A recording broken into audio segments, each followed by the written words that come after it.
दरअसल हास्य व्यंग में एक अलग तरह से घुमा के कहने का तरीका है, व्यंग अलग तरह की भाषा है। एक कविता आपको सुनाता हूं जो हरियाणा का आदमी उल्टे जवाब देता है, उसके सौंदर्य पे मैंने एक कविता लिखी है।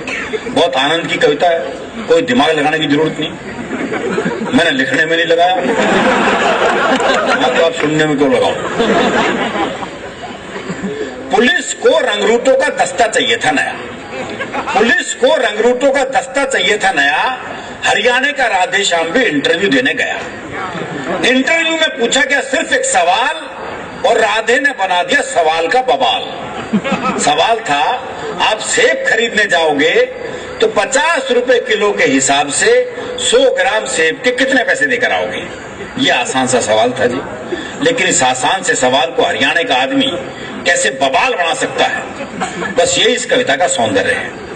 आप सेब खरीदने जाओगे तो 50 रुपए किलो के हिसाब से 100 ग्राम सेब के कितने पैसे देकर आओगे। राधे बोला, अगर मैंने 100 ग्राम सेब के भी पैसे दिए मैं तो पुलिस में भर्ती हो रहा हूं क्या एसटीसी कराने के लिए।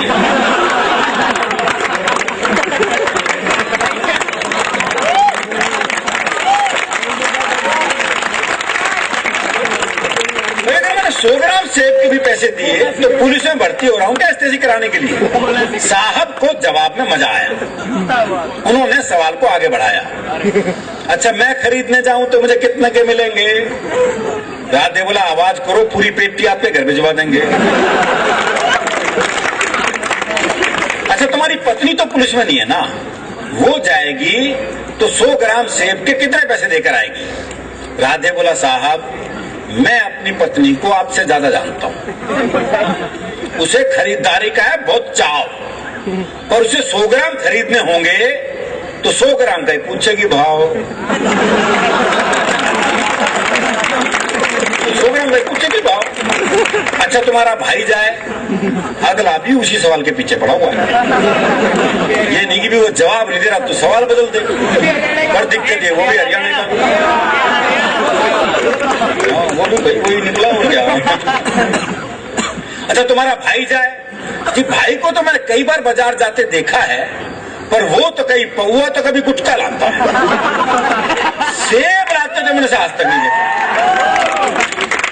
अच्छा, तुम्हारी बहन जाए कोई, जी मेरी एक बहन थी उसकी शादी कर दी, अब वो जाने हैं बहनोई। राधे श्याम तुम्हारे पिताजी भी तो बाजार जाते हैं, जी उनके दांत नहीं है, वो बस केले खाते हैं। जी उनके दांत नहीं, वो बस केले खाते हैं।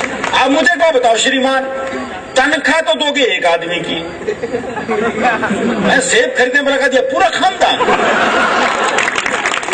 सेब खरीदने में लगा दिया पूरा खानदान। अच्छा छोड़ो, कोई आम आदमी जाए तो वो 100 ग्राम सेब के कितने पैसे देकर आएंगे। आम आदमी का नाम सुनते ही राधे श्याम सीरियस हो गया थोड़ा, बोला, जी साहब आप लोगों ने आम आदमी को सेब खरीदने लायक ही कहां छोड़ा। आप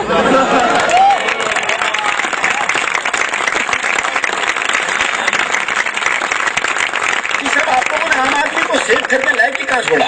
आम तो सेब का ठेला लगाता है, खरीदने तो खास ही जाता है।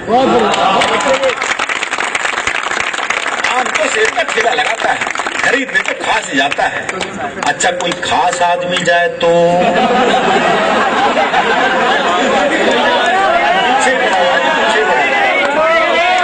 अच्छा कोई खास आदमी जाए तो पहली बात तो कि अगर वो खास है तो खुद क्यों जाएगा,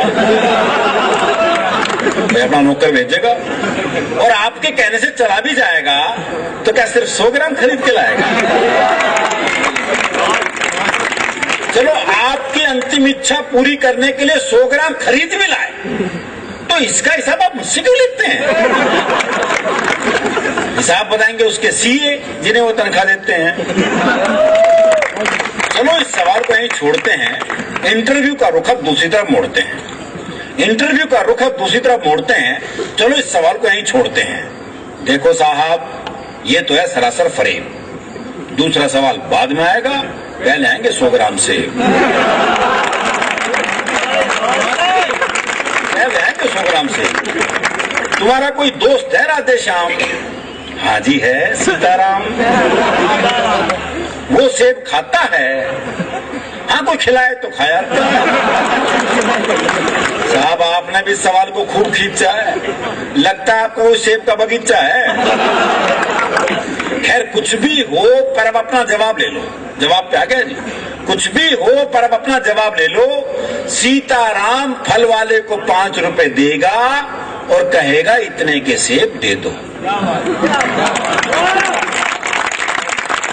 पर इतने के कितने? अब ये सेब वाले की मर्जी, वो दे दे जितने। राधे श्याम तुमने तो जरा सी बात का बना दिया बवाल। राधे बोला साहब मुझे तो शुरू से ही पसंद नहीं है सवाल, मुझे तो शुरू से ही पसंद नहीं है सवाल। मेरे विचार में आज संसार में जितनी भी गड़बड़ है असल में सेब ही उसकी जड़ है। दर्शन पा गए, चिंतन पा गया, पर जवाब देके नहीं दिया। मेरे विचार में संसार में जितनी भी गड़बड़ है असल में सेब ही उसकी जड़ है। अगर उस दिन आदम और हव्वा वो एक सेब नहीं खाते तो ना मैं आता ना आप यहाँ आते,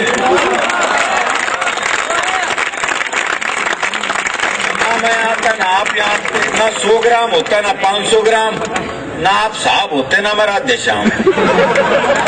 इंटरव्यू का ये हुआ परिणाम कि आजकल राधे श्याम सब्जी मंडी में डंडा फटकारते हैं, खुद तो भरपेट खाते हैं और साहब के लिए 100 ग्राम भिजवाते हैं और साहब के लिए 100 ग्राम। बहुत बहुत शुक्रिया।